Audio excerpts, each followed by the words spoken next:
మాట్లాడుతూ ముఖ్యమంత్రి ఆయన మంత్రులు కొత్త పదం నేర్చుకున్నారు. మేము కేసీఆర్ను రమ్మన్నాం.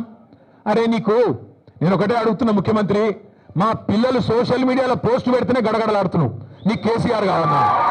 చిన్న పిల్లలు కాలేజీలో చదువుకునే పిల్లలు చిన్న చిన్న పోస్టులు పెడితే దానికే గడగడలాడుకుంటే వాళ్ళని తీసుకుపోయి జైల్లో పెడుతున్నావు, నీకు కేసీఆర్ కావన్నా? నీ లెవెల్కు మేము చాలు, నీ లెవెల్కు మేము సమాధానం చెప్పే సత్తా కేసీఆర్ తయారు చేసిన ఇంతమంది సైనికులకు మాకు ఎవ్వరితోని, నువ్వు నన్నే కాదు మా ఎమ్మెల్సీలు, మా ఎమ్మెల్యేలు, మా ఎంపీలు, మా మాజీ ఎమ్మెల్యేలు, మాజీ ఎంపీలు, సీనియర్లు, మా పార్టీలో ఏ నాయకుడైనా నీకు సరిపోతుంది నిజానికి.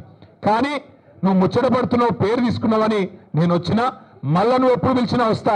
లేదా నీకు చర్చ చేసే ధైర్యం లేదు, స్పీకర్ గారిని అడ్డం పెట్టుకొని మైక్ కట్ చేసుకుంటా అసెంబ్లీనే టైంపాస్ చేస్తా అంటే అది కూడా ప్రజలు చూస్తూ ఉన్నారు.